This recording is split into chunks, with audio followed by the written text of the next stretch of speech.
오늘은 동기부여와 자기개발의 핵심이라 할 수 있는 극복과 성장, 도전과 선택, 성공을 위한 마음가짐에 대한 귀중한 이야기를 전해드리려고 합니다. 600만 구독자를 보유한 유튜버 제시 제임스 웨스트의 최근 인터뷰를 통해 우리가 실제로 적용할 수 있는 유용한 인사이트들을 정리해봤는데요. 제시는 18살의 어린 나이에 전액 장학금을 받은 명문대 운동선수의 길을 포기하고 자신만의 길을 선택했습니다. 많은 사람들이 부러워할 만한 기회였지만 그는 자신의 진정한 열정이 다른 곳에 있다는 것을 깨달았죠. 부모님의 기대, 코치진들의 실망, 친구들의 시선, 모든 게 그를 붙잡으려 했습니다. 그럴수록 그는 더욱 흔들렸죠.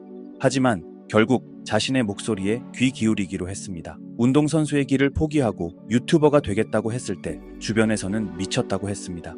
처음 올린 영상들은 조회수가 몇십 회에 불과했죠. 하지만 포기하지 않고 꾸준히 콘텐츠를 만들었고 결국 지금은 수백만 구독자를 보유한 인플루언서가 되었습니다. 진정한 열정이 있다면 결과는 반드시 따라옵니다. 중요한 건 그 과정을 즐기는 거예요. 제시의 이 말처럼 그는 꾸준히 콘텐츠를 만들었고 결국 성공할 수 있었습니다. 이런 경험을 통해 그가 깨달은 첫 번째 교훈은 해야만 하는 일과 진정으로 하고 싶은 일의 차이였습니다. 대부분의 사람들이 사회적 기대나 타인의 시선 때문에 자신이 정말 원하는 것을 포기하곤 하는데요. 두 번째로 중요한 교훈은 불편함을 받아들이는 법입니다. 제시는 해군 특수부대 훈련을 경험하면서 흥미로운 사실을 깨달았다고 하는데요. 여러분이 완전히 지쳤다고 느낄 때 사실 아직 40%의 에너지가 남아 있습니다. 우리 몸과 마음의 한계는 우리가 생각하는 것보다 훨씬 더 멀리 있죠. 이는 단순히 운동이나 신체적인 도전에만 해당되는 게 아닙니다. 우리 삶의 모든 영역에서 적용될 수 있는 중요한 원칙이죠. 특히 그는 최근 30일 챌린지라는 형태로 자신의 한계에 도전하고 있습니다. 예를 들어 30일 동안 매일 달리기를 하면서 그 과정을 기록했는데요. 처음에는 3마일도 힘들었지만 포기하지 않고 계속 도전한 결과 마지막 날에는 풀 마라톤을 완주했습니다. 놀라운 건 이 모든 과정이 고통스러웠지만 동시에 즐거웠다고 해요. 힘든 순간마다 제 자신에게 물었어요. 이게 정말 내 한계일까? 그리고 매번 깨달았죠. 우리가 생각하는 한계는 진짜 한계가 아니라는 걸요. 세 번째로 주목할 만한 점은 자신을 믿는 힘입니다. 제시는 고등학교 시절 피트니스 계정을 시작했을 때 많은 친구들이 놀렸다고 합니다. 심지어 어떤 친구는 할로윈 파티에서 제시를 놀리려고 일부러 그의 운동복 차림을 따라하고 과장되게 운동하는 모습을 흉내냈다고 합니다. 상처받을 만한 일이었죠. 하지만 제시는 이런 놀림에도 꿋꿋이 자신의 길을 걸어갔습니다. 하지만 그는 이런 부정적인 반응에도 굴하지 않았습니다. 지금은 그 친구가 제 영상에 긍정적인 댓글을 달아요. 사람들의 시선은 바뀔 수 있습니다. 하지만 자신을 믿는 마음만큼은 절대 잃으면 안 돼요. 네 번째로 그가 강조한 것은 실패를 대하는 자세입니다. 제시는 자신의 실패 경험을 숨기지 않고 오히려 콘텐츠로 만들어 공유합니다. 예를 들어 최근에는 바바리안 챌린지라는 극한의 체력 도전에 실패한 영상을 올렸는데요. 4시간 동안 1마일을 가는 고통스러운 과정을 있는 그대로 보여줬습니다. 실패해도 괜찮아요. 중요한 건 다시 일어나는 거죠. 실패는 끝이 아니라 새로운 시작이에요. 실패를 통해 우리는 더 강해질 수 있습니다. 다섯 번째로 중요한 건 균형 잡힌 삶입니다. 제시는 성공을 위해 건강이나 관계를 희생하는 것은 현명하지 않다고 말합니다. 더 흥미로운 건 제시의 아침 루틴인데요. 매일 아침 5시에 일어나 가장 먼저 하는 게 찬물 샤워라고 합니다. 찬물 샤워가 정신을 번쩍 들게 해요. 하기 싫을 때일수록 더 큰 효과를 봅니다. 이어서 20분간 명상을 하고 30분 운동을 한 뒤에 하루의 목표를 적는다고 하네요. 아침에 이 루틴을 완료하면 뭔가 큰 걸 이뤄낸 것 같은 기분이 들어요. 이런 작은 성취감이 하루를 더욱 생산적으로 만듭니다. 특히 제시가 강조하는 건 시간 관리입니다. 그는 하루를 90분 단위로 나눠서 집중과 휴식을 반복한다고 하는데요. 우리 뇌는 90분 주기로 활동한다는 연구 결과가 있어요. 이 주기에 맞춰 일하면 놀라운 효과를 볼 수 있습니다. 스트레스 관리도 제시만의 방법이 있었는데요. 하루에 3번 감사한 일들을 적는다고 합니다. 아침에는 어제 있었던 일들을, 점심에는 지금 이 순간의 것들을, 저녁에는 오늘 하루 동안 있었던 일들을 기록하는 거죠.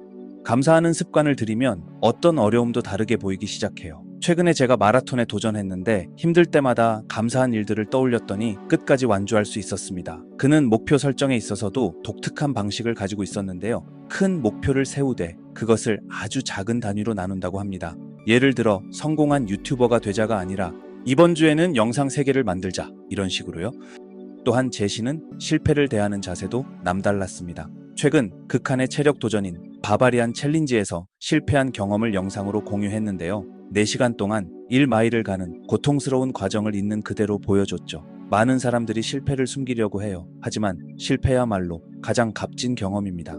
저는 제 실패를 통해 다른 사람들이 배움을 얻었으면 좋겠어요. 인간관계에 있어서도 제시만의 철학이 있었습니다. 그는 매주 금요일 저녁은 반드시 가족과 함께 보내고 토요일은 친구들과의 시간으로 할애한다고 하는데요. 성공이 아무리 중요해도 관계를 소홀히 하면 안 됩니다. 결국 우리를 지탱해주는 건 주변의 소중한 사람들이니까요. 마지막으로 제시는 자신을 믿는 힘의 중요성을 강조했습니다. 고등학교 시절 그의 피트니스 계정을 놀리던 친구들이 이제는 그의 가장 큰 팬이 되었다고 하네요. 여러분, 자신을 믿으세요. 지금 당장은 힘들어 보일 수 있어요. 하지만 진정성을 가지고 꾸준히 나아간다면 반드시 결과는 따라올 겁니다. 자, 지금까지 제시 제임스 웨스트의 이야기를 통해 성공과 성장에 대한 인사이트들을 알아봤는데요. 여러분도 이런 조언들을 하나씩 실천해 보시면 어떨까요? 당장 큰 변화가 일어나지 않더라도 꾸준히 실천하다 보면 분명 변화가 찾아올 거예요.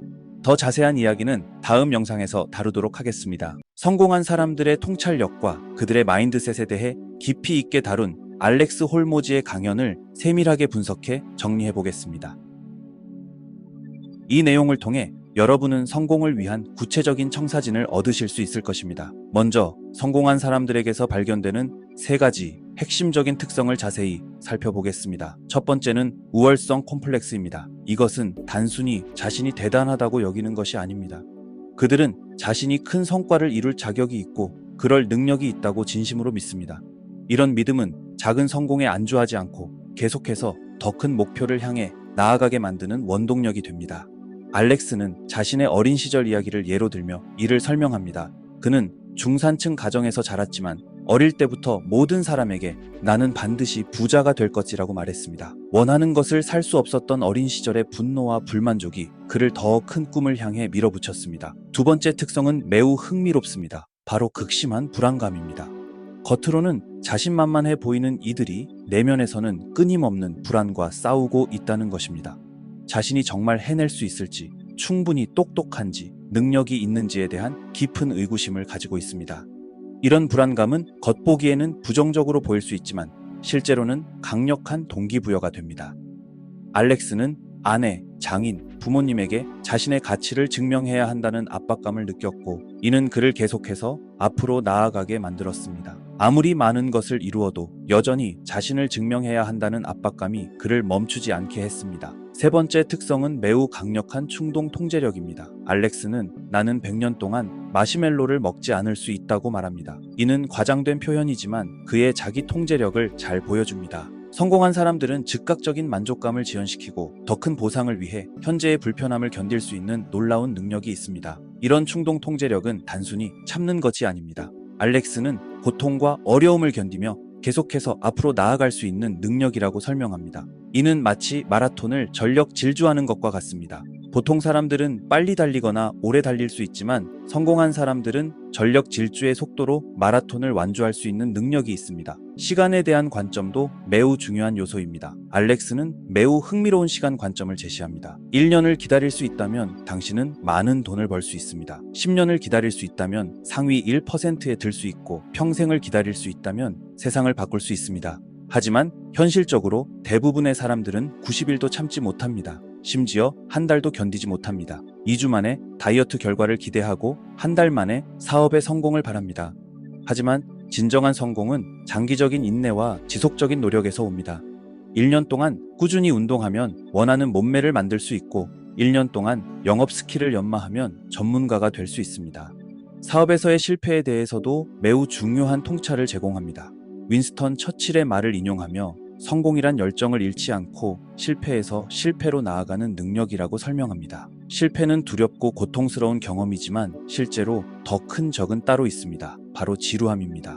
알렉스는 지루함이 두려움이나 실패보다 더 많은 기업가를 죽인다고 말합니다. 같은 일을 계속해서 반복하면서도 열정을 잃지 않는 것, 결과가 보이지 않는 상황에서도 꾸준히 노력할 수 있는 것, 이것이 진정한 도전입니다. 구체적인 성공 방법론도 제시합니다. 룰100이라 불리는 이 방법은 매일 100번의 핵심 행동을 100일 동안 지속하는 것입니다. 이는 하루 100분의 콘텐츠 제작이 될 수도 있고 100명의 고객 접촉이 될 수도 있으며 $100의 광고비 지출이 될 수도 있습니다. 이런 일관된 행동을 통해 월 10만 달러의 수입까지 도달할 수 있다고 합니다. 물론 이는 쉽지 않은 도전이지만 명확한 목표와 행동 계획이 있다면 충분히 달성 가능한 목표라고 말합니다. 집중의 힘도 매우 강조합니다. 알렉스는 자신의 실패 경험을 예로 들며 이를 설명합니다. 그는 한때 9개의 사업을 동시에 운영했습니다. 치과 마케팅 에이전시, 카이로프랙틱 마케팅 에이전시, 체육관 컨설팅 사업, 그리고 5개의 자체 체육관을 운영했습니다. 모든 것이 항상 불타오르는 것 같았고 겨우 청구서를 지불할 수 있을 정도였습니다. 그의 아내 레이라가 만약 이 중 하나만 성공시키면 된다면 얼마나 쉬울까라고 말했을 때 그는 자신의 어리석음을 깨달았습니다. 한 가지 사업에만 집중하기로 결정한 후 폭발적인 성장을 경험했습니다. 감정 관리에 대해서도 매우 실용적인 접근법을 제시합니다. 알렉스는 감정을 운영화할 수 있다고 믿습니다. 예를 들어 슬픔은 선택의 부족에서 오는 것이고 불안은 너무 많은 선택에서 오는 것이라고 설명합니다. 따라서 슬픔은 지식을 통해 해결할 수 있습니다. 더 많은 옵션을 찾고 새로운 가능성을 발견함으로써 슬픔을 극복할 수 있습니다. 반면 불안은 결정을 통해 해결됩니다.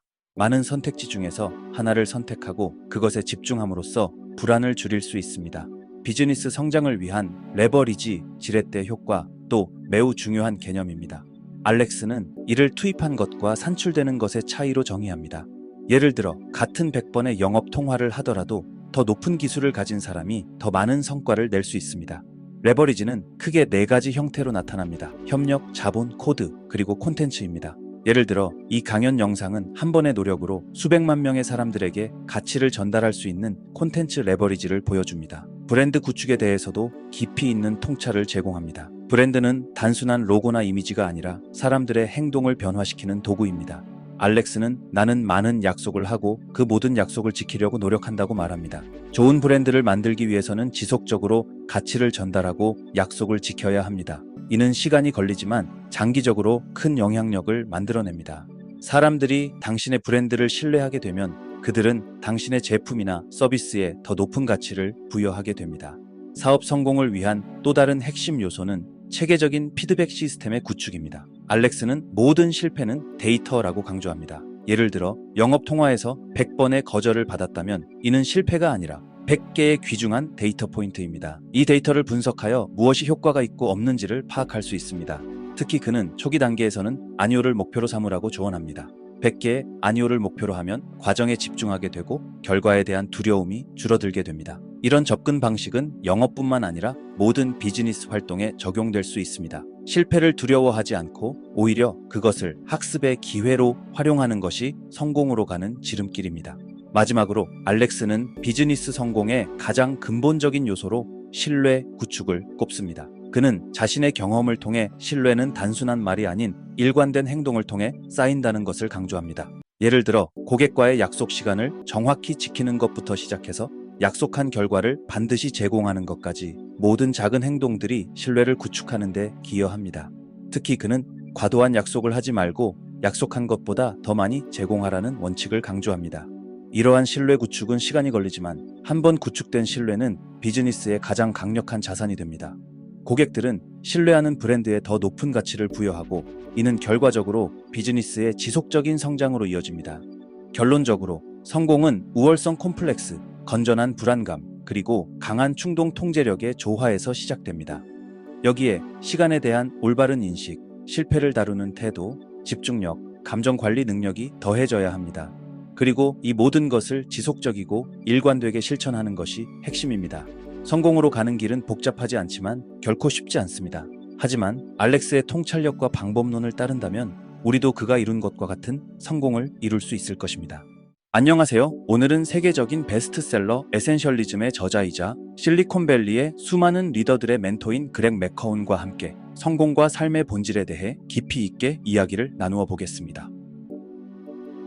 많은 분들이 성공을 꿈꾸고 그것을 위해 노력하지만 실제로 성공했을 때 어떻게 해야 할지 아는 사람은 많지 않습니다. 이것이 바로 오늘 우리가 다룰 첫 번째 주제인 성공의 역설입니다. 그렉은 성공이 가져오는 특별한 도전 과제들에 대해 매우 흥미로운 통찰을 제시합니다. 성공의 첫 번째 역설은 기회의 과잉입니다. 성공할수록 더 많은 기회가 찾아오지만 이런 기회들이 오히려 우리를 압도하고 본질에서 멀어지게 만들 수 있습니다. 예를 들어 스타트업 창업자가 초기에는 생존을 위해 집중할 수밖에 없었지만 성공하면서 오히려 수많은 새로운 프로젝트와 투자 제안에 휘둘리게 되는 것과 같습니다. 두 번째 역설은 결정의 무게입니다. 성공할수록 우리가 내리는 결정의 영향력은 커집니다. 더 많은 사람들이 영향을 받고 더 큰 책임이 따르죠. 그렉은 실리콘밸리의 한 CEO의 예를 들며 설명합니다. 이 CEO는 매일 수백 개의 이메일을 받지만 그중 하나라도 잘못된 결정을 내린다면 수천 명의 직원들의 삶에 영향을 미칠 수 있다고 합니다. 세 번째로 주목할 것은 성공이 가져오는 고독한 무게입니다. 성공의 단계가 올라갈수록 주변의 동료나 조언을 구할 수 있는 사람들이 급격히 줄어듭니다. 그렉은 이를 정상에서의 외로움이라고 부릅니다. 레벨 1에는 수백만 명이 있지만 정상에는 고작 몇 명만이 있기 때문입니다. 여기서 우리는 현대사회의 가장 큰 도전 과제인 방향 감각 상실의 문제로 넘어가게 됩니다. 10년 전만 해도 주의 산만이 주요 문제였다면 지금은 그 차원을 넘어섰습니다. 우리는 너무 많은 정보와 자극에 노출되어 있어서 어디로 가고 있는지조차 모르는 상황이 되었습니다. 이런 상황에서 그렉이 제안하는 6분의 법칙은 매우 실용적인 해결책이 될 수 있습니다. 이는 매일 아침 6분 동안 자신의 우선순위를 정리하는 방법인데 세 가지 단계로 구성됩니다. 첫 번째는 혼란 단계입니다. 이때는 머릿속의 모든 생각, 걱정, 할 일들을 아무런 필터 없이 쏟아냅니다. 그렉은 실제로 자신의 내담자 중 한 명이 새벽 3시에 불안 발작으로 깨어났을 때 이 방법을 시도했다고 합니다. 그녀는 큰 종이에 자신의 모든 걱정과 두려움을 적어냈고 놀랍게도 이 과정에서 마음의 평화를 찾았습니다. 두 번째는 명확성 단계입니다. 여기서는 앞서 쏟아낸 생각들을 객관적으로 분석합니다. 마치 타인의 이야기를 듣는 것처럼 한 발짝 물러서서 바라보는 것이죠. 그렉은 이를 관찰자의 이점이라고 부릅니다. 우리가 패닉 상태에 빠졌을 때도 그것을 관찰할 수 있다는 사실은 우리가 그 상태와 완전히 동일하지 않다는 것을 의미합니다. 세 번째는 창조 단계입니다. 이때 그렉이 제안하는 1, 2, 3 방법은 매우 효과적입니다. 하루에 최우선 과제 하나를 선정하고 여기에 약 2시간을 투자합니다. 그 다음 긴급하면서도 중요한 과제 2개를 선정하고 마지막으로 기본적인 유지보수 과제 3개를 선정합니다. 이러한 방법이 중요한 이유는 우리 삶의 모든 시스템이 양파 같은 구조를 가지고 있기 때문입니다. 그렉은 이를 자세히 설명합니다. 가장 바깥층에는 소음과 사소한 것들이 있습니다. 이메일, 일상적인 업무, SNS 알림 등이 여기에 해당합니다. 그 안쪽으로 들어가면 조금 더 중요한 것들이 있습니다. 프로젝트 계획, 팀 관리, 중요한 미팅 등이죠. 하지만 가장 중심에는 극도로 취약하면서도 불균형적으로 중요한 것들이 있습니다. 인간관계, 건강, 삶의 목적 같은 것들입니다. 현대인들이 겪는 또 다른 큰 문제는 의견 과잉입니다.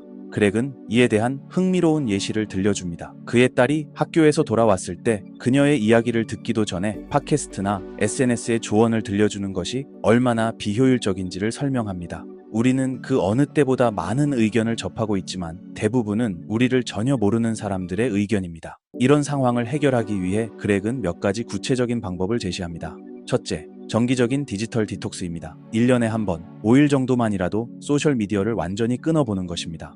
둘째, 매년 팔로우 목록을 0에서부터 다시 시작하는 것입니다. 지금 아무도 팔로우하지 않는다면 누구를 팔로우하고 싶은가? 라는 질문을 스스로에게 던져보세요. 기술과 인간관계의 균형에 대해서도 주목할 필요가 있습니다. 마이크로소프트의 브래드 스미스는 매우 중요한 통찰을 제시합니다. 지난 100년간의 기술 발전이 멀리 있는 사람들과의 연결은 쉽게 만들었지만 가까이 있는 사람들과의 관계는 오히려 힘들게 만들었다는 것입니다. 이는 매우 심각한 문제입니다. 그렉은 현대의 스마트폰을 3조 달러 규모의 군사급 방향감각 상실 기계라고 표현합니다. 이 기계는 특정 기업들에게 막대한 수익을 안겨주는 대신 우리의 가장 소중한 관계들을 희생시키고 있습니다. 실제로 최근 연구에 따르면 지난 10년간 모든 연령대와 성별에서 깊은 우정의 수가 감소했습니다. 특히 30대 이상 남성들의 경우 그 감소폭이 가장 큽니다. 이는 기술의 발전과 소셜미디어의 폭발적 성장이 가져온 부작용일 수 있습니다. 성공을 지속하기 위해서는 관찰자의 이점을 활용해야 합니다. 우리는 자신이 만든 시스템의 부품이 되는 대신 그 시스템을 객관적으로 바라볼 수 있어야 합니다. 그렉은 매우 흥미로운 비유를 들려줍니다. 비행기는 비행 시간의 90%를 잘못된 방향으로 가고 있지만 자동 교정 시스템 덕분에 목적지에 도달할 수 있다는 것입니다. 마찬가지로 우리도 계속해서 방향을 잃을 수 있습니다. 하지만 중요한 것은 그것을 인식하고 교정할 수 있는 시스템을 갖추는 것입니다. 그렉은 세상의 모든 사람을 두 종류로 나눕니다.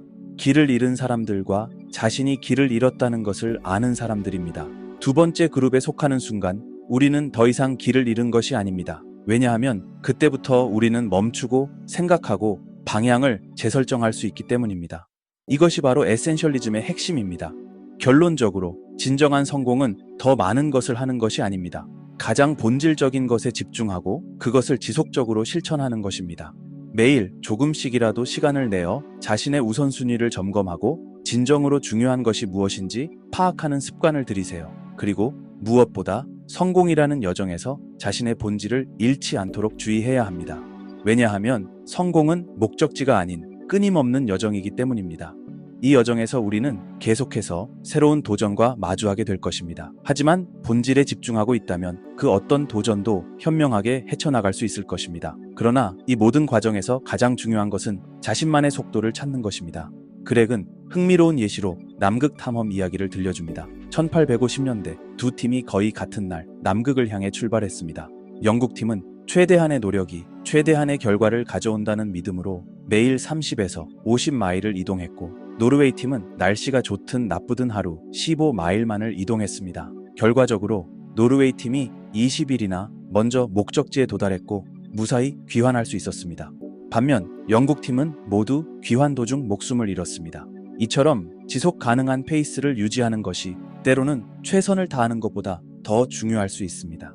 또한 우리는 성공을 향한 여정에서 불편함을 받아들일 줄 알아야 합니다.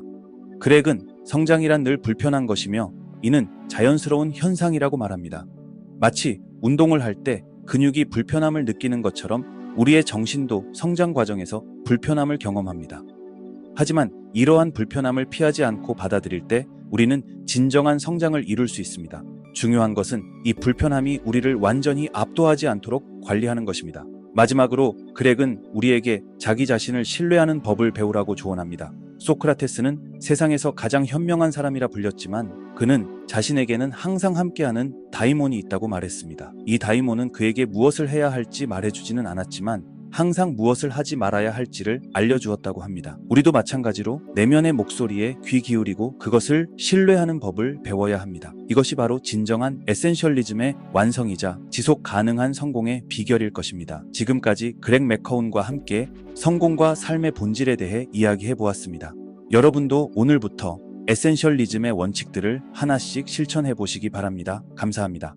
오늘은 세계적인 조직 심리학자이자 와튼 스쿨의 교수인 애덤 그랜트와 함께 우리의 잠재력과 성장에 대해 깊이 있는 대화를 나누어 보겠습니다. 특히 오늘은 우리가 흔히 타고난 재능이라고 생각하는 것들이 사실은 기회와 동기부여의 차이일 수 있다는 놀라운 발견들을 자세히 살펴보려고 합니다. UCLA의 연구진들이 10년간 수천 명의 성공한 전문가들을 추적 조사한 결과가 매우 흥미롭습니다. 그들은 어린 시절 신동이나 영재로 불린 사람들 중 단 13%만이 각 분야의 최정상에 올랐다는 사실을 발견했습니다. 반면에 성공한 사람들의 87%는 처음에는 평범하거나 오히려 부진했던 사람들이었습니다. 이들의 성공을 결정지은 것은 타고난 재능이 아닌 동기부여와 의미 있는 기회였다는 점이 밝혀졌습니다. 애덤은 자신의 다이빙 선수 시절의 경험을 통해 이를 생생하게 설명합니다. 그는 처음에는 할머니, 할아버지보다도 점프력이 떨어진다는 평가를 받았지만 10년 후에는 NCAA 1부 리그 수준의 선수가 되었습니다. 이러한 변화는 자신의 잠재력을 믿어준 코치와 매일같이 반복된 체계적인 훈련 덕분이었습니다. 그의 코치는 다이빙은 똑똑한 사람들의 운동이다. 농구의 키가 작거나 육상에 느리거나 미식축구에 약한 사람들이 모이는 곳이다. 당신이 진심으로 노력한다면 고등학교를 졸업할 때쯤에는 주에서 최고의 선수가 될 수 있을 것이라고 말했습니다. 흥미로운 점은 그의 향상 과정입니다. 애덤은 매 연습마다 40에서 50개의 다이빙을 하면서 즉각적인 피드백을 받았고 매번 어떻게 하면 10점에 가까워질 수 있을까를 고민했습니다. 처음에는 3점, 3.5를 받았지만 점차 4점, 4.5로 향상되어 갔습니다. 이런 과정을 통해 실패에 대한 두려움은 줄어들고 개선에 대한 열정은 커졌습니다. 실패에 대한 우리의 두려움이 실제보다 과대평가되어 있다는 것이 여러 연구를 통해 밝혀졌습니다. 하버드 대학의 교수들을 대상으로 한 연구에서 종신교수직 심사에서 탈락했을 때 회복하는 데 걸리는 시간을 예측해보라고 했더니 평균 5년이라고 답했습니다. 하지만 실제로는 6개월 안에 대부분이 회복되었고 오히려 새로운 기회를 발견했습니다. 우리의 심리적 면역 체계는 생각보다 훨씬 강력합니다. 컬럼비아 대학의 조지 보나노 교수팀이 수행한 20년간의 종단 연구는 놀라운 결과를 보여줍니다. 심각한 실패나 좌절을 경험한 사람들 중 82%가 1년 이내에 일상적인 기능을 회복했고 이 중 절반은 오히려 더 강해졌다고 보고했습니다. 그러나 여기서 주목해야 할 점은 회복력이 저절로 생기는 것이 아니라는 사실입니다. 애덤은 성공적인 회복을 위한 핵심 요소로 의미 찾기를 강조합니다. 미시간 대학에서 진행한 콜센터 실험이 이를 잘 보여줍니다. 모금 전화 상담원들은 매우 힘든 일을 하고 있었고 이직률도 높았습니다. 한 상담원은 이 일을 잘하는 것은 마치 어두운 정장을 입고 바지에 오줌을 싸는 것과 같다. 따뜻한 기분은 들지만 아무도 알아차리지 못한다고 말할 정도였습니다. 애덤은 간단한 실험을 시도했습니다. 상담원들에게 5분 동안 장학금을 받은 학생을 만나 자신들의 일이 어떤 영향을 미쳤는지 들어보는 시간을 가졌습니다. 그 결과는 놀라웠습니다. 한 달 후 이 상담원들의 통화 시간은 142% 증가했고 모금액은 1071% 증가했습니다. 단순히 KPI나 목표치를 높인 것이 아니라 자신들의 일이 실제로 누군가의 삶에 어떤 변화를 가져오는지를 이해하게 된 것이 이런 극적인 변화를 만들어냈습니다. 이러한 발견은 동기부여에 대한 우리의 기존 관념을 완전히 바꾸어 놓았습니다. 많은 조직들이 성과급이나 승진과 같은 외적 보상에 집중하지만 진정한 동기부여는 자신의 일이 가져오는 의미와 영향력을 이해하는 것에서 시작된다는 것입니다. 실제로 실리콘밸리의 성공적인 스타트업들을 연구한 결과 높은 연봉이나 스톡 옵션보다 세상을 변화시키고 있다는 느낌이 직원들의 헌신과 더 깊은 관련이 있었습니다. 또한 애덤은 성장과 발전에 있어 피드백의 중요성을 강조합니다. 그러나 모든 피드백이 동등한 가치를 갖는 것은 아닙니다. 초보자들은 칭찬에 더 동기부여를 받고 전문가들은 비판에 더 관심을 보입니다. 이는 매우 자연스러운 현상입니다. 초보자들은 자신이 성장할 수 있다는 믿음이 필요하지만 전문가들은 이미 그런 확신이 있기 때문에 어떻게 더 나아질 수 있는지에 더 관심이 있는 것입니다. 피드백의 효과를 최대화하기 위해서는 3가지 조건이 충족되어야 합니다. 첫째는 피드백이 건설적이어야 합니다. 단순히 잘못했다는 것이 아니라 어떻게 개선할 수 있는지에 대한 구체적인 방향을 제시해야 합니다. 둘째는 피드백을 주는 사람이 해당 분야에 대한 전문성이 있어야 합니다. 마지막으로 그 사람이 당신의 성장을 진심으로 바라고 있어야 합니다. 현대 사회에서 우리가 마주하는 가장 큰 도전 중 하나는 정보의 홍수입니다. 애덤은 2010년경을 기점으로 인류가 정보 과잉의 시대로 진입했다고 말합니다. 그 이전까지는 우리가 원하는 것보다 적은 정보를 가지고 있었지만 이제는 너무 많은 정보 속에서 길을 잃기 쉬운 상황이 되었습니다. 이런 상황에서 성공하기 위해서는 비판적 무시 능력이 필수적입니다. 단 핑의 연구에 따르면 이제는 단순히 정보를 수집하고 분석하는 좌뇌적 능력보다 수많은 정보 속에서 의미 있는 패턴을 발견하고 연결하는 우뇌적 능력이 더 중요해졌습니다. 그는 이를 심포니 능력이라고 부릅니다. 마치 여러 악기의 소리를 하나의 아름다운 멜로디로 만드는 것처럼 정보의 홍수 속에서 진정으로 가치 있는 것을 찾아내는 능력이 필요한 것입니다. 특히 애덤은 성장에 있어서 마인드셋의 중요성을 강조합니다. 스탠포드 대학의 캐롤 드웩 교수의 연구 결과는 매우 흥미롭습니다. 같은 수준의 실패를 경험하더라도 그것을 능력의 한계로 받아들이는 사람들과 성장의 기회로 받아들이는 사람들 사이에는 큰 차이가 있었습니다. 후자의 그룹이 장기적으로 더 큰 성장을 이루어냈습니다.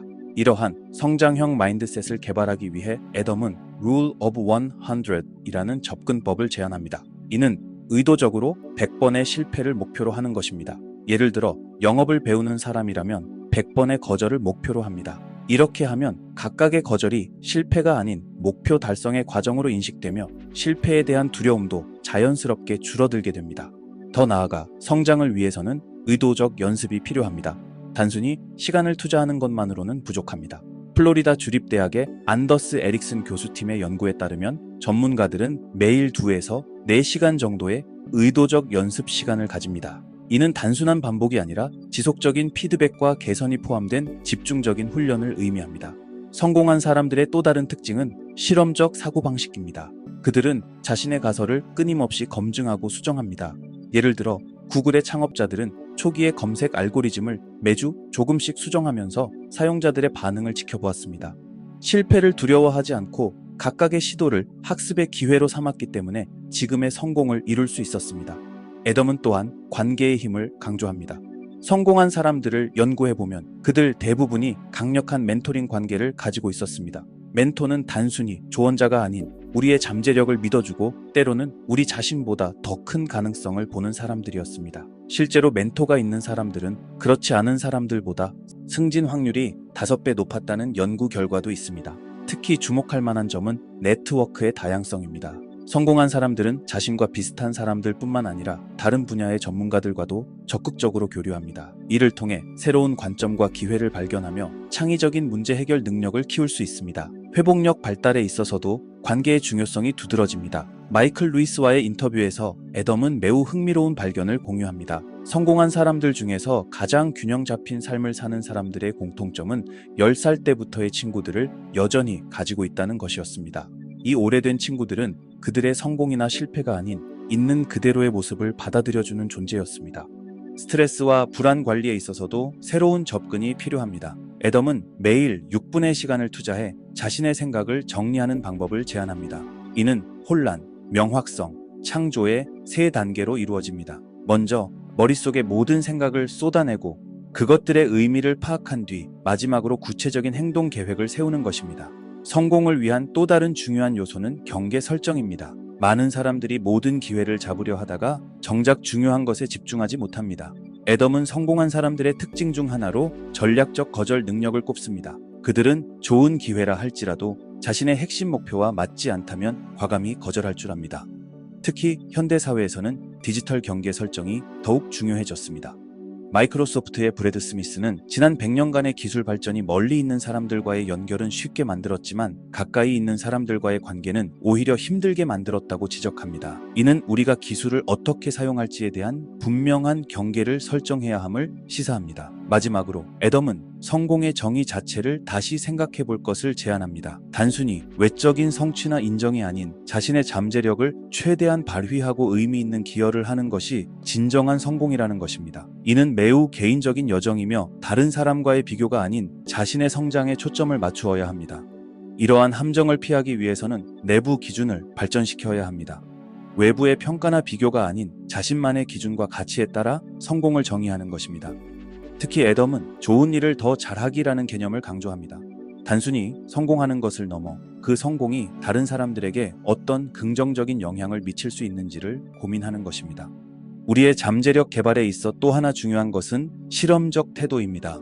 많은 사람들이 실패를 두려워해 새로운 시도를 하지 않습니다. 하지만 애덤의 연구에 따르면 성공한 혁신가들은 오히려 실패를 학습의 기회로 보았습니다. 에디슨이 정우를 발명하는 과정에서 1000번 이상 실패했다는 것은 잘 알려진 사실입니다. 결론적으로 애덤 그랜트의 연구는 우리에게 매우 희망적인 메시지를 전합니다. 우리의 잠재력은 우리가 생각하는 것보다 훨씬 더 크며 그것을 발현시키는 것은 결코 늦지 않았다는 것입니다. 중요한 것은 꾸준한 노력과 함께 실패를 두려워하지 않는 용기, 그리고 자신의 가치를 믿는 신념입니다. 이제 여러분도 자신만의 성장 여정을 시작해 보시기 바랍니다. 그리고 기억하세요. 모든 위대한 여정은 작은 한 걸음부터 시작된다는 것을. 긴 이야기 들어주셔서 감사합니다. 오늘은 수백억대 사업가이자 투자자인 알렉스 홀모지의 인터뷰를 통해 사업 성공의 핵심 원칙들을 심도 있게 알아보도록 하겠습니다. 많은 분들이 사업 성공을 꿈꾸지만 실제로 연 매출 100만 달러를 달성하는 기업은 4%에 불과합니다. 오늘은 이 4%의 성공 기업이 되기 위해 필요한 구체적인 전략과 마인드셋을 상세히 분석해 보겠습니다. 먼저 한 가지 흥미로운 통계를 보면 90%의 기업이 창업 초기에 실패하고 그 중에서도 96%는 100만 달러 매출 달성에 실패합니다.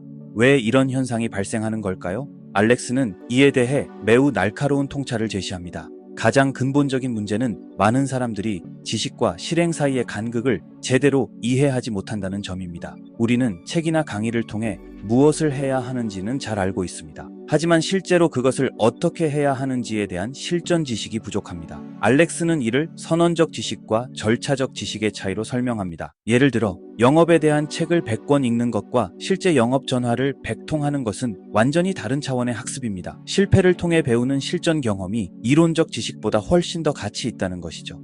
이는 마치 수영을 배우는 것과 같습니다.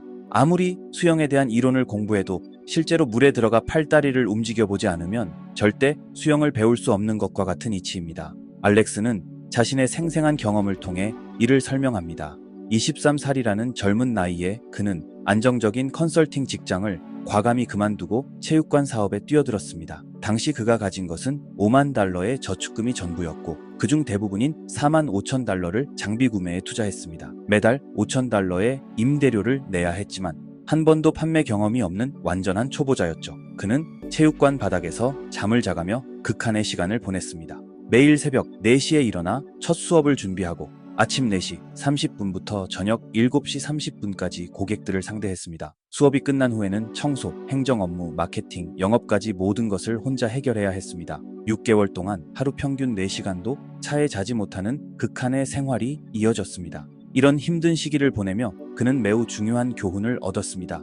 바로 절차적 지식의 중요성입니다. 실제로 사업을 운영하다 보니 교과서에서는 절대 배울 수 없는 실전의 교훈들을 체득하게 된 것입니다. 사업 성공을 위한 두 번째 핵심은 체계적인 고객 획득 경로를 구축하는 것입니다. 알렉스는 이를 위한 3가지 주요 채널을 제시합니다. 첫째는 개별적 접근입니다. 직접 방문, DM, 이메일, 문자 등을 통해 잠재 고객과 1대1로 소통하는 방식입니다. 이는 가장 기본적이지만 동시에 가장 효과적인 방법입니다. 둘째는 콘텐츠 마케팅입니다. 소셜미디어를 통해 가치 있는 콘텐츠를 제작하고 공유함으로써 자연스럽게 잠재 고객들의 관심을 끄는 방식입니다. 이는 마치 디지털 시대의 전광판과 같은 역할을 합니다. 다만 전통적인 광고와 달리 실질적인 가치를 제공하는 콘텐츠를 통해 신뢰를 쌓는다는 점이 다릅니다. 셋째는 유료 광고입니다. 각종 플랫폼에서 제공하는 광고 시스템을 활용하여 정확한 타겟 고객에게 도달하는 방식입니다. 이는 가장 빠르게 결과를 볼 수 있는 방법이지만 동시에 가장 많은 자본이 필요한 방식이기도 합니다. 알렉스는 특히 초기 사업가들에게 서비스업 진출을 강력히 권장합니다. 그 이유는 초기 자본이 거의 필요 없고 시간 투자만으로도 시작할 수 있기 때문입니다. 서비스업은 크게 2가지 카테고리로 나눌 수 있습니다. 첫째는 사람들이 할 줄은 알지만 하기 싫어하는 일입니다. 청소, 잔디 깎기, 쓰레기 처리 같은 일들이 여기에 속합니다. 이런 서비스는 진입 장벽이 낮아 쉽게 시작할 수 있다는 장점이 있습니다. 둘째는 사람들이 할 줄도 모르고 하기도 싫어하는 전문적인 일들입니다. 각종 컨설팅, 전문 교육, 특수 기술이 필요한 서비스가 여기에 속합니다. 이런 서비스들은 당신이 해결해주는 문제의 가치에 비례해서 더 높은 수익을 얻을 수 있습니다. 특히 알렉스는 첫 거래의 중요성을 거듭 강조합니다. 많은 사람들이 완벽한 준비를 하려다가 결국 아무것도 시작하지 못합니다. 하지만 실제로 첫 거래를 성사시키는 과정에서 비로소 실질적인 사업 운영에 필요한 것들을 배우게 됩니다. 예를 들어 첫 거래를 하려고 보면 수많은 실무적인 문제들에 부딪히게 됩니다. 어떻게 결제를 받을지, 어떤 결제 시스템을 사용할지, 사업자 등록은 어떻게 할지, 세금은 어떻게 처리할지 등 실제적인 문제들을 하나씩 해결해 나가야 합니다. 이 과정에서 실전 경험이 쌓이고 실질적인 사업 운영 능력이 향상되는 것입니다. 알렉스는 사업 성장에 있어 제약 이론의 중요성도 강조합니다. 모든 시스템은 가장 약한 제약 조건까지만 성장할 수 있다는 것입니다. 예를 들어 아무리 좋은 제품이 있어도 영업력이 부족하다면 그것이 제약 조건이 되어 전체 성장을 제한하게 됩니다. 따라서 사업가는 현재 가장 큰 제약이 무엇인지 정확히 파악하고 그것을 해결하는 데 집중해야 합니다. 이는 마치 쇠사슬에서 가장 약한 고리를 찾아 보강하는 것과 같습니다. 가장 약한 고리를 보강하지 않으면 아무리 다른 부분을 강화해도 전체적인 성장은 이루어질 수 없습니다. 특히 $1,000,000 이상의 매출을 달성하기 위해서는 일관된 고객 획득 프로세스가 필수적입니다. 처음에는 모든 것이 불규칙적이고 예측 불가능할 수 있습니다. 하지만 점차 광고와 영업 프로세스를 표준화하고 예측 가능한 지표들을 만들어야 합니다. 예를 들어 100번의 콜드콜이 평균적으로 몇 개의 미팅으로 이어지는지, 그중 몇 개가 실제 거래로 성사되는지 등의 지표를 정확히 파악해야 합니다. 이런 지표들이 있어야만 예측 가능한 성장이 가능해지고 필요한 자원을 효율적으로 배분할 수 있게 됩니다. 이러한 원칙들의 실효성은 실제 사례를 통해 입증됐습니다. 특히 코로나19 팬데믹 상황에서 알렉스의 체육관 사업은 놀라운 회복력을 보여주었습니다. 많은 체육관들이 문을 닫을 때 그는 단 7일 만에 하이브리드 짐이라는 혁신적인 비즈니스 모델을 만들어냈습니다. 이 모델은 오프라인과 온라인을 효과적으로 결합한 방식이었습니다. 고객들은 1대1 대면 지도도 받을 수 있고 동시에 12시간 동안 진행되는 다양한 온라인 수업에도 참여할 수 있었습니다. 이를 통해 회원들은 더 많은 가치를 얻을 수 있었고 체육관은 위기 속에서도 성장을 이어갈 수 있었습니다. 특히 주목할 만한 점은 이 시기에 전체 체육관 업계의 약 8배에서 10%가 한 달 만에 문을 닫았다는 사실입니다. 알렉스는 이를 포기할 적당한 이유를 찾고 있었던 사람들이라고 분석합니다. 반면 진정으로 성공을 원하는 사업가들은 어떤 상황에서도 새로운 기회를 찾아 도전했다는 것입니다. 알렉스는 마지막으로 집중의 중요성을 강조합니다. 그는 이를 물 한 컵의 비유로 설명합니다. 같은 양의 물을 여러 개의 작은 잔에 나누어 부으면 어떤 잔도 가득 차지 않습니다. 하지만 한 잔에 집중해서 부으면 넘치게 됩니다. 사업도 마찬가지입니다. 여러 가지 일을 동시에 하려고 하면 어느 것 하나 제대로 성공하기 어렵습니다. 한 가지에 집중하여 성공적인 시스템을 만들고 그 다음 단계로 나아가는 것이 훨씬 더 효과적인 전략입니다. 성공적인 사업가가 되는 길은 분명 쉽지 않습니다. 하지만 알렉스의 경험과 인사이트는 우리에게 명확한 방향을 제시합니다. 실패를 두려워하지 말고 작은 것부터 시작하여 꾸준히 실행하고 배우는 것, 이것이 바로 성공으로 가는 길입니다. 여러분도 지금 당장 시작하세요. 완벽한 준비를 기다리지 마십시오. 실행하면서 배우고 실패하면서 성장하세요. 그것이 바로 진정한 성공으로 가는 길입니다. 이상으로 알렉스 홀모지의 사업 성공 원칙에 대한 분석을 마치도록 하겠습니다. 안녕하세요. 오늘은 세계적인 동기부여 전문가이자 라이프 코치인 토니 로빈스의 인터뷰를 바탕으로 성공적인 삶을 살기 위한 핵심 통찰들을 심도 있게 살펴보도록 하겠습니다. 많은 사람들이 자존감 부족을 이야기하지만 토니는 자존감이 해답이 아니라고 말합니다. 오히려 자신보다 더 큰 무언가를 위해 살아갈 때 우리는 진정한 의미와 성취감을 느낄 수 있습니다. 물론 자신을 엄격하게 대하는 것이 나쁜 것은 아닙니다. 하지만 승리의 순간도 함께 축하할 줄 알아야 합니다. 토니는 우리의 삶을 결정짓는 3가지 핵심적인 결정에 대해 이야기합니다.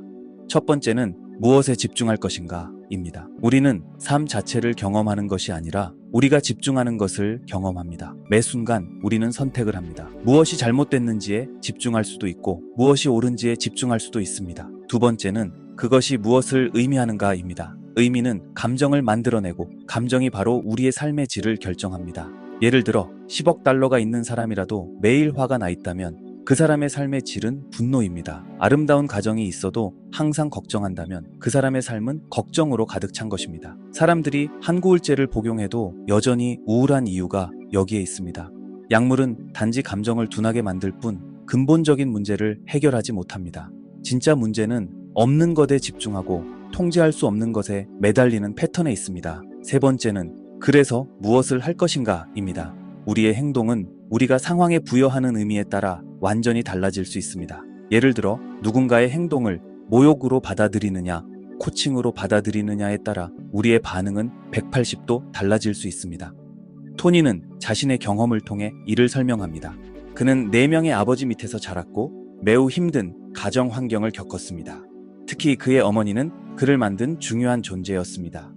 강력하게 도전을 주었던 어머니 덕분에 그는 실용적인 심리학자가 되었지만 어머니가 알코올과 처방약을 섞어 복용할 때면 매우 폭력적이었고 토니는 어린 동생들을 보호해야 했습니다. 크리스마스 이브에 어머니가 칼을 들고 쫓아와 집을 떠나야 했던 경험까지 그의 어린 시절은 결코 평탄치 않았습니다. 하지만 토니는 이러한 경험들이 오히려 자신을 더 강하게 만들었다고 말합니다. 처음에는 분노가 그를 움직이는 동력이었지만 그것은 오래가지 않았습니다. 그의 초기 멘토 중 한 명이었던 짐노는 너의 재능이 내게 길을 열어줄 테니 걱정하지 마라 라고 조언했습니다. 이는 단순히 성공해야 한다는 두려움이 아닌 자신이 누구인지 알고 다른 이들을 돕는 데 집중하는 것의 중요성을 깨닫게 해주었습니다. 대부분의 사람들은 2가지 잘못된 패턴에 빠져 있습니다. 첫째는 있는 것보다 없는 것에 더 집중하는 것입니다. 둘째는 통제할 수 있는 것보다 통제할 수 없는 것에 더 집중하는 것입니다. 이는 끊임없는 불안과 스트레스의 원인이 됩니다. 토니는 또한 성취지향적인 사람들의 특별한 도전에 대해서도 이야기합니다. 그들은 종종 미래에 너무 많은 시간을 보내는 경향이 있습니다. 예측과 계획이 성공의 중요한 요소이기는 하지만 진정한 기쁨은 현재에 있습니다. 그는 이제 65세가 되어가면서 이러한 통찰을 더욱 깊이 이해하게 되었다고 말합니다. 삶의 여정에서 우리는 때로는 강하게 밀어붙이고 때로는 끌어당기는 에너지가 필요합니다. 의지력에는 한계가 있지만 끌어당기는 힘, 즉 우리가 진정으로 이루고 싶은 것을 향한 열망에는 한계가 없습니다. 이것이 바로 토니가 말하는 지속 가능한 성공의 비결입니다. 성공한 사람들도 이런 함정에 빠질 수 있습니다. 특히 성취지향적인 사람들은 미래에 너무 많은 시간을 보내는 경향이 있습니다. 예측과 계획이 성공의 중요한 요소이기 때문입니다. 하지만 진정한 기쁨은 현재에 있습니다. 스트레스의 대부분은 과거나 미래에 대한 생각에서 옵니다. 토니는 이런 패턴을 바꾸기 위해 매일 아침 10분간의 프라이밍 루틴을 실천합니다. 처음 2분은 특별한 호흡법으로 몸의 상태를 바꾸는데 사용합니다. 그 다음 3분은 감사함을 느끼는 시간입니다. 두 개의 큰 것과 하나의 작은 것, 예를 들어 바람을 느끼는 것이나 자녀의 미소 같은 것에 감사함을 느낍니다. 그 다음 3분은 주변 사람들을 위한 축복의 시간입니다. 가까운 사람들부터 시작해서 점점 더 넓은 범위로 확장해 나갑니다. 마지막 3분은 자신이 이루고 싶은 3가지 목표를 이미 이룬 것처럼 상상하는 시간입니다. 인생의 고통스러운 경험들도 결국에는 우리를 성장시키는 자양분이 될 수 있습니다. 토니는 어린 시절 가정폭력을 경험했지만 이런 경험이 오히려 자신을 더 강하게 만들었고 다른 사람들을 돕고자 하는 열정을 키워주었다고 말합니다. 그는 전 세계적으로 매년 수천만 명의 사람들에게 식사를 제공하는 프로그램을 운영하고 있습니다. 이는 어린 시절 배고픔을 경험했던 그의 경험이 만들어낸 결과입니다. 그는 만약 내가 잘 먹고 자란 아이였다면 지금처럼 전 세계에 굶주린 사람들을 돕는 일을 하지 않았을 것이라고 말합니다. 인생에는 4가지 시즌이 있습니다. 0대 21세는 봄으로 모든 것이 자연스럽게 성장하는 시기입니다. 이 시기에는 주로 교육을 받고 보호받으며 성장합니다. 21대 42세는 여름으로 시험의 시기이자 도전의 시기입니다. 많은 사람들이 이 시기에 가장 불행감을 느끼는데 이는 현실과 이상 사이의 갈등 때문입니다. 43.63세는 가을로 그동안의 노력을 수확하는 시기입니다. 이 시기에는 작은 노력으로도 더 큰 결과를 만들어낼 수 있습니다. 64세 이후는 겨울로 진정한 평화를 찾는 시기입니다. 이 시기에는 더 이상 자신을 증명할 필요가 없어지고 순수하게 봉사하고 기여하는 데 집중할 수 있게 됩니다. AI와 자동화로 인해 급격한 변화가 예상되는 미래에서는 3가지 핵심 기술이 필요합니다. 첫째는 패턴을 인식하는 능력입니다. 혼돈처럼 보이는 것들 속에서도 패턴을 발견할 수 있어야 합니다. 둘째는 그 패턴을 활용하는 능력입니다. 마지막으로는 새로운 패턴을 만들어내는 능력입니다. 이처럼 토니 로빈스의 통찰은 우리의 개인적 성장뿐만 아니라 비즈니스 성공을 위한 실질적인 지침도 제공합니다. 그의 경험과 지혜는 우리가 더 나은 삶을 살아가는데 큰 도움이 될 것입니다. 마지막으로 토니는 진정한 평화는 자신이 누구인지 알고 더 이상 그것을 증명하려 하지 않을 때 온다고 말합니다. 그때 우리는 진정으로 다른 사람들을 돕는 데 집중할 수 있게 됩니다. 그의 말을 빌리자면 내가 아닌 다른 무언가를 위해 살 때 우리는 가장 큰 충만함을 경험하게 됩니다. 이러한 통찰들이 여러분의 삶의 작은 변화의 시작이 되길 바랍니다. 지금 당장 완벽하지 않아도 괜찮습니다. 중요한 것은 시작하는 것입니다. 실천하면서 배우고 실패하면서 성장하는 것, 그것이 바로 성공으로 가는 길입니다. 이처럼 토니 로빈스의 통찰은 우리의 개인적 성장뿐만 아니라 비즈니스 성공을 위한 실질적인 지침도 제공합니다. 그의 경험과 지혜는 우리가 더 나은 삶을 살아가는데 큰 도움이 될 것입니다. 지금까지 토니 로빈스의 인생과 성공에 관한 핵심 통찰들을 살펴보았습니다. 이러한 지혜들이 여러분의 삶의 작은 변화의 시작이 되길 바랍니다. 감사합니다.